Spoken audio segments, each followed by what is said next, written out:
What if I told you your biggest source of stress at work isn't your workload? It's your inability to say one simple word, no.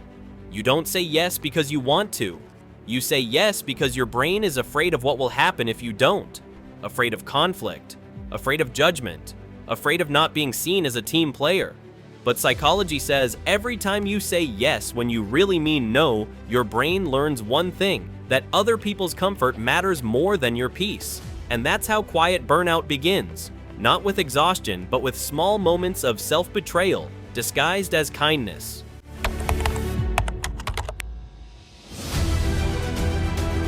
We live in a culture that glorifies saying yes. Yes to opportunities. Yes to collaboration. Yes to being a go-getter. But here's the dark side. When everything is a yes, your boundaries disappear. And without boundaries, your identity starts to fade. Most people think their problem is time management. They read productivity books, take focus courses, buy planners. But the real problem isn't how you manage your time. It's how you manage your permission. Because no isn't rejection. It's regulation. It's how you teach your brain and everyone around you what you stand for. Today, we'll explore the psychology of why saying no feels so hard and how to retrain your mind to do it without guilt, fear, or apology.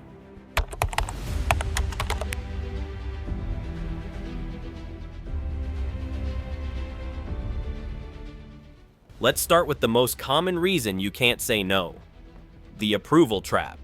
Psychologists call it social approval bias, the deep, instinctive drive to be liked, accepted, and validated by the group. Thousands of years ago, being accepted literally meant survival.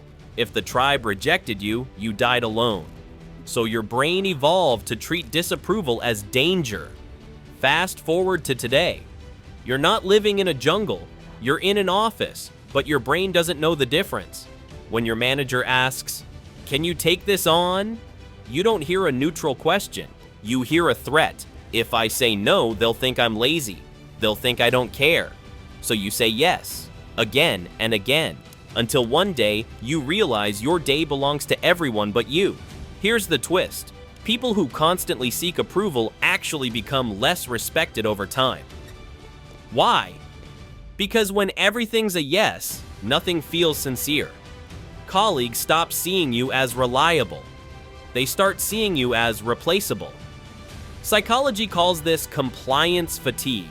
It's when your automatic agreeableness erodes your perceived competence.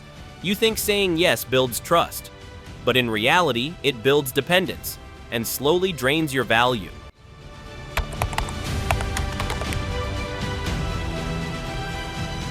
The second reason you struggle to say no is something much deeper: authority conditioning. Since childhood, we've been trained to please authority figures, parents, teachers, bosses. When we obeyed, we were rewarded. When we resisted, we were punished, or at least frowned upon. Your subconscious learned a rule: compliance equals safety. So when your boss drops a last-minute task on your desk and says, "I know it's late, but can you get this done tonight?" your body tenses up. You feel that subtle wave of anxiety, not because of the task itself, but because your nervous system still believes saying no equals danger. This is what psychologists call conditioned obedience. It's not loyalty, it's fear in disguise. But here's the paradox. The more you over-obey, the more invisible you become. High performers often think their compliance will earn recognition, but in most workplaces, saying yes to everything just brands you as available, not valuable. True respect doesn't come from endless yeses. It comes from clear boundaries delivered with calm confidence. Think about the people you admire most. They don't say yes to everything. They say yes selectively. And that's why their yes means something. Now let's talk about a reason that's rarely discussed: empathy overload. You're not weak because you can't say no, you're empathetic. You feel other people's pressure as if it's your own. When a coworker looks stressed, your mirror neurons fire. You sense their tension, their urgency, their overwhelm, and before you know it, you've volunteered to fix it. This isn't kindness, it's emotional contagion. A psychological phenomenon where you absorb others' emotions until your nervous system treats them as your own problems. The line between compassion and self-neglect is dangerously thin. empathy is beautiful, but when you absorb pain without boundaries, it becomes self-destruction. Here's what psychology reveals. People with high empathy often experience empathic guilt. That's the discomfort you feel when someone else is struggling and you're not helping. To silence that guilt, you say yes, even when it costs you sleep, focus, and peace. But real compassion isn't about taking everyone's pain. It's about not letting their pain destroy your peace. Empathy without boundaries isn't empathy. It's emotional self-abandonment dressed as virtue. So the next time you feel that guilt rising, remember, saying no to someone's request doesn't make you unkind. It makes space for kindness that actually matters.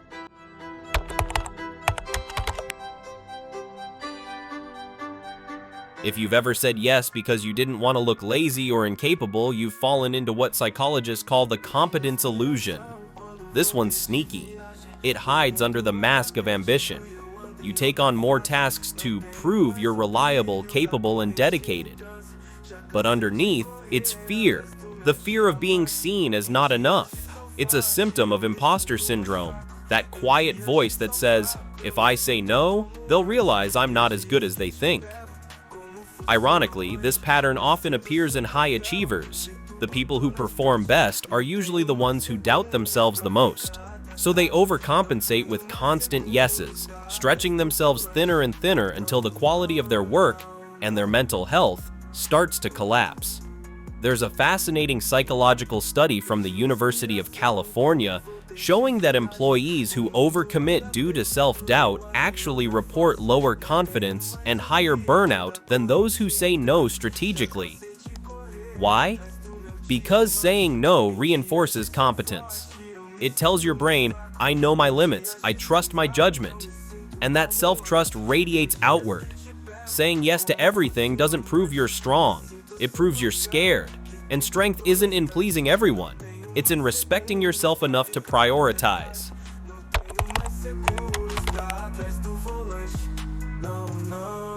Let's look at the final reason. The guilt loop. You've been there. Someone asks for help. You want to say no, but the guilt hits instantly.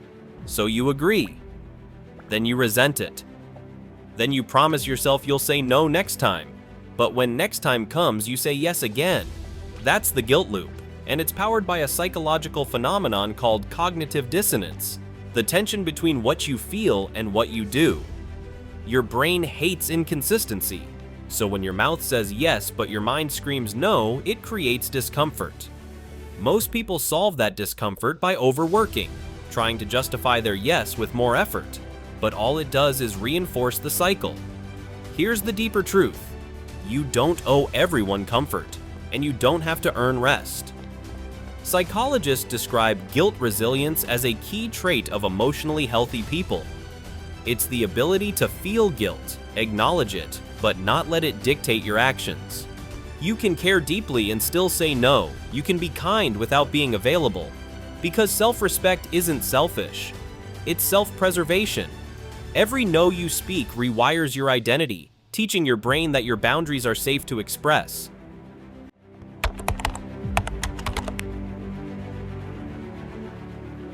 So how do you break these psychological loops? By realizing that saying no is not an act of rejection, it's an act of regulation.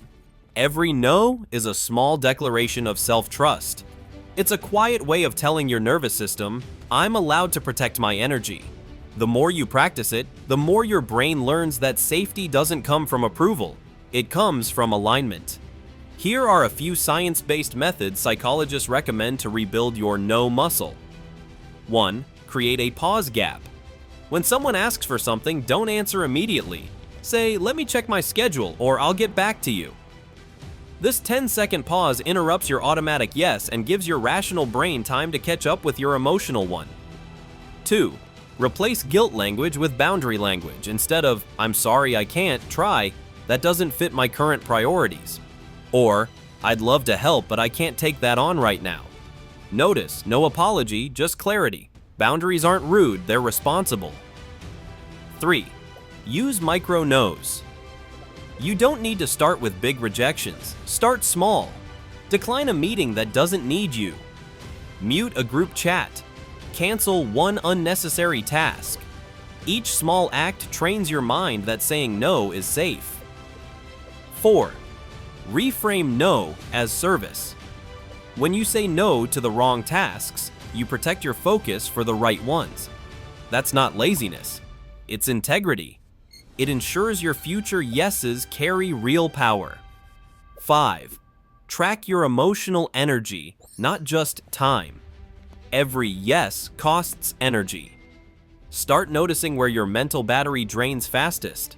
If a task leaves you exhausted and resentful, that's your brain's way of saying, "This was a no." Psychology teaches us that saying no is not just about communication. It's about identity formation. Every time you say yes out of fear, you reinforce a version of yourself built on compliance. But every time you say no with calm conviction, you build a version of yourself built on respect. Think of boundaries as emotional architecture. They're invisible walls that protect your purpose. You can be generous without being used. You can be kind without being compliant. You can support others without abandoning yourself. And maybe that's the lesson your work environment was always meant to teach you, not how to be productive, but how to be psychologically free. The truth is, most people don't burn out because they work too much. They burn out because they can't stop proving they're enough. But here's what psychology wants you to know. Your worth doesn't increase with every yes. It strengthens with every boundary. So, next time you feel that familiar guilt rising in your chest, remember, saying no doesn't make you difficult. It makes you defined. Because the people who master the art of saying no don't lose opportunities. They attract the right ones. And if you love decoding the hidden psychology behind confidence, work, and behavior, subscribe. Because here, we don't just talk about saying yes to success, we learn how to say yes to ourselves.